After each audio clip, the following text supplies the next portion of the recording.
সে আসবে, এটা কনফার্ম, কোনো সুযোগ নেই। আজকে মসজিদের ইমাম সাহেব রাতে 3টার পরে তাহাজ্জুদ পরে সৃষ্টিকর্তার কাছে প্রার্থনা করেন শেখ হাসিনাকে প্রত্যাবর্তন করার জন্য।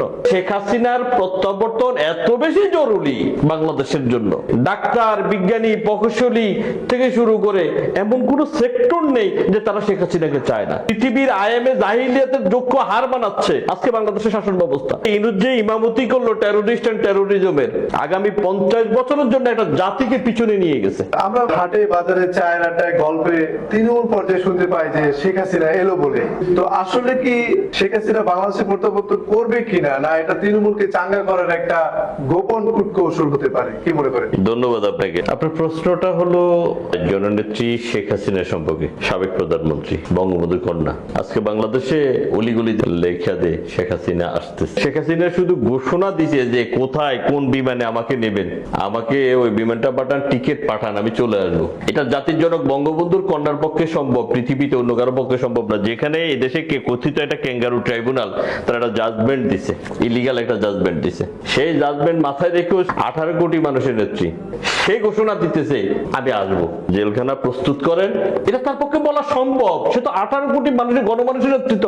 আজকে বাংলাদেশের অবস্থাটা কি? খুন, দর্শন, হত্যাকাণ্ড, যেটা নরকীয়, পৃথিবীর আইএমএ জাহিলিয়াতের যোগ্য হার মানাচ্ছে আজকে বাংলাদেশের শাসন ব্যবস্থা। গত 18 মাসে টেরোরিস্ট এন্ড টেরোরিজমের প্রধান ইনুস, এই যে ইনুস যে ইমামতি করলো টেরোরিস্ট এন্ড টেরোরিজমের প্রধান হিসেবে, 18 কোটি মানুষের মধ্যে যে বিভেদ সৃষ্টি করে দিছে, আগামী 50 বছরের জন্য একটা জাতিকে পিছনে নিয়ে গেছে। কল্পনা করতে পারবেন না।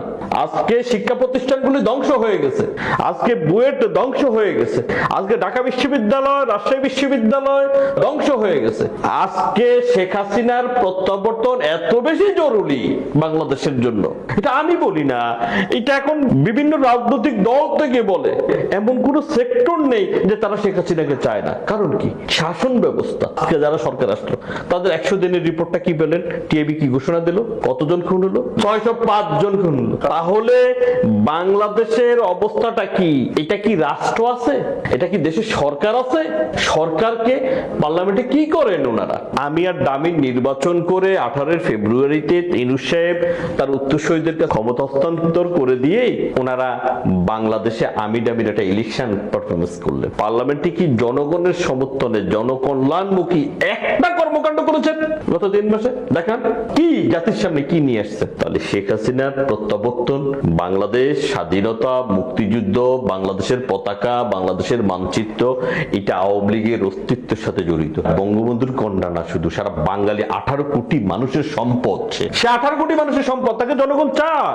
আজকে মসজিদ এর ইমাম সাহেব রাতে 3টার পরে তাহাজ্জুদ পরে সৃষ্টিকর্তার কাছে প্রার্থনা করেন শেখ হাসিনাকে প্রত্যাবর্তন করার জন্য। আজকে গরিব, অসহায়, দিনমজুর মানুষগুলি প্রার্থনা করে সৃষ্টিকর্তার কাছে, যাতে মসজিদ, মন্দিরে, গির্জায় প্রার্থনা হয় তাকে আনার জন্য। সে আসবে, এটা কনফার্ম, কোনো সুযোগ নেই।